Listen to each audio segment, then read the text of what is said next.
Hello, আসসালামু আলাইকুম everyone. আমি আজকে চিচিঙ্গা দিয়ে বাটা মাছ রান্না করতেছি। তার জন্য আমি মশলাটা কষিয়ে চিচিঙ্গাটা কষিয়ে নিচ্ছি। মশলা এখানে আমি ইউজ করেছি পেঁয়াজ বাটা, আদা বাটা, রসুন বাটা, জিরা বাটা,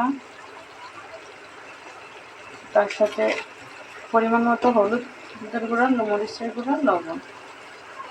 মাছটা আমি আগে ভেজে নিয়েছি। মশলাটা তরকারিটা কষানো হয়ে গেছে আমার। তরকারিটা হয়ে গেছে, এখন আমি মাছগুলো দিয়ে দেবো।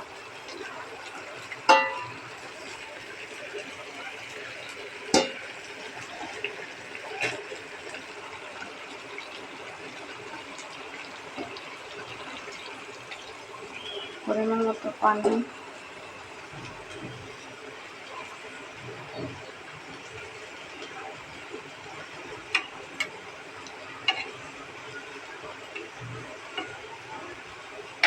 আর একটু পানি দিতে হবে।